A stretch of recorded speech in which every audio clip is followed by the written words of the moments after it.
මං හිතනවා මේ පාඩම ඉගෙන ගන්නත් ඔයාට ඉවසිල්ලක් නැති ඇති කියලා. ඉවසිල්ලක් නැහැ. කොහොමද ඉංග්‍රීසියට පරිවර්තනය කරන්නේ? can't wait.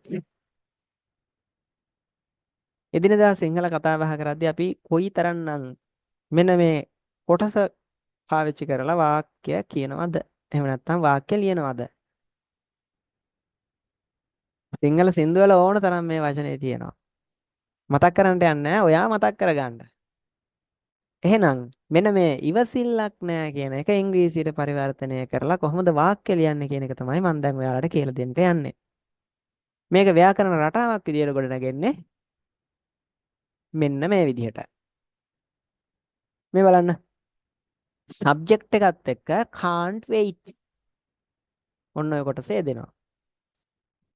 ඊට පස්සේ වර්තමාන කාල බහුවචනෙන් ක්‍රියාපදේ පාවිච්චි කරනවා. ඊට පස්සේ ඉතිරි කොටසක් තියෙනවා නම් ඇඩ් වෙනවා. උදාහරණ ටික කියාගෙන යන්න. මේ බලන්න. ඔයාලා උදාහරණ ගොඩනගද්දී මේ වාක්‍ය රටාව අනුවම වාක්‍ය ගොඩනගන්න try එකක් දෙන්න. එතකොට ඔයාලට වරදින්නේ නැති වෙයි. පළවෙනි එක. මට මගේ පවුලේ අය දකින්න ගල් ඉවසිල්ලක් නැහැ. මට ඉවසිල්ලක් නැහැ. I can't wait. දකින්නකම් to see. දකින්නට කියන්නේ see. මගේ පවුලේ අය my family. තව පාරක් කියමු. මට ඉවසිල්ලක් නැහැ. I can't wait. දකින්නකම් to see. මගේ පවුලේ අය my family. මම හිතනවා තේරුණා කියලා. I can't wait to see my family. දෙවෙනි උදාහරණය.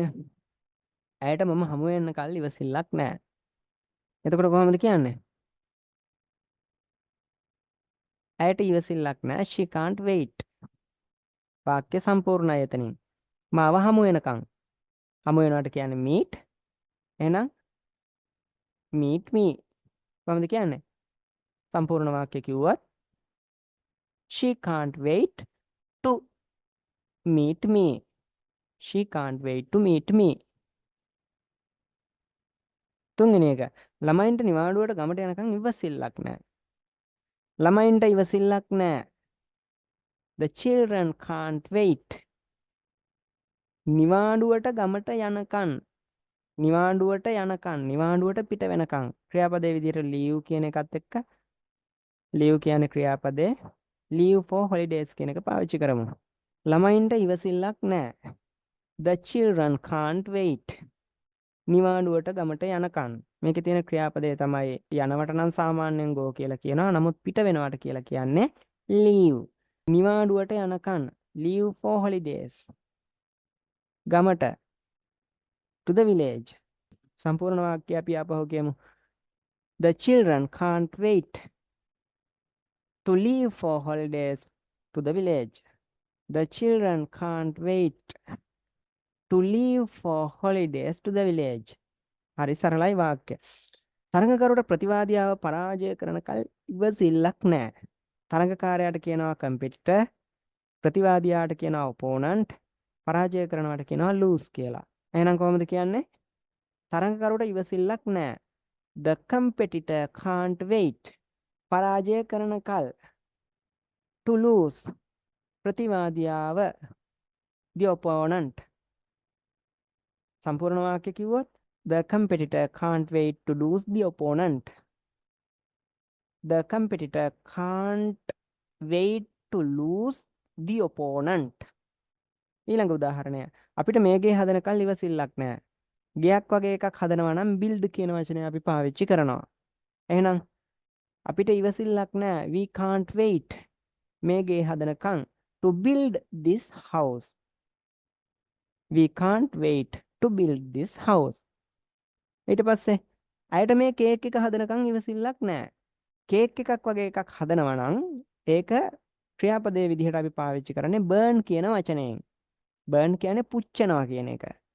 පාම් පුච්චනවා, බනිස් පුච්චනවා, කේක් පුච්චනවා. ඔන්න ඕක තමයි අපි හදනවා කියන එකට ඉංග්‍රීසියෙන් ඒ වගේ අවස්ථාවලදී පාවිච්චි කරන්න ඕන ක්‍රියාපදේ.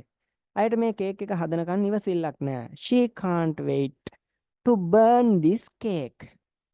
She can't wait to burn this cake. ඊළඟ එක.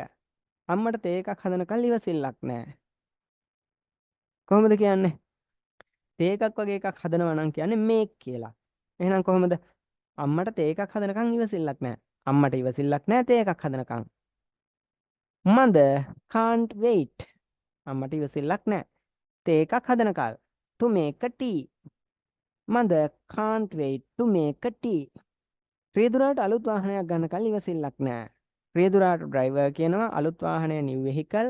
ඉවසිල්ලක් නෑ කියන එක අපි දන්නවා. ගන්නවට කියන්නේ මිලදී ගන්නවා කියන එකනේ. Buy. The driver can't wait to buy a new vehicle. රටාව ඔලුවට දාගත්තාම මේක හරි ලේසියි. බලන්න ඊළඟ එක. නංගිට මල් වලට වතුර දාන කල් ඉවසිල්ලක් නෑ. නංගී කියන එක අපි නංගී කියන වචනේ පාවිච්චි කරන්නත් පුළුවන්. little sister කියන වචනේ පාවිච්චි කරන්නත් පුළුවන්. වතුර දානවා කියන්නේ වතුර දාන මල් කියන්නේ අපි හදපු දෙයක් නේ.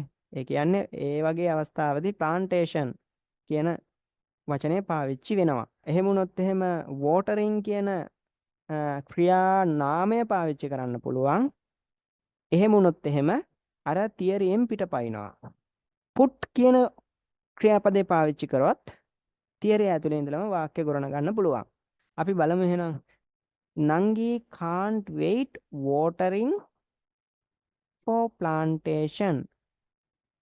ඔන්න තියරියෙන් පිටපැන්න වාක්‍ය රටාව. දෙවෙනි එක තියරිය ඇතුලේ ඉන්නවනම් තියරිය ඇතුලේ ඉඳන් මේක ප්‍රකාශ කරමු බලන්න. put කියන ක්‍රියාපදේ දාලා Nangi can't wait to put water for plantation. Nangi can't wait to put water for plantation.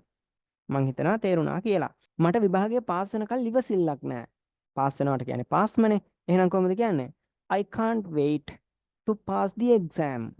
I can't wait to pass the exam. ඔන්න ඔහොමයි ඉවසිල්ලක් නැහැ කියන තේරුම තියෙන වාක්‍ය ඛණ්ඩ අපි ඉංග්‍රීසියට පරිවර්තනය කරන්නේ.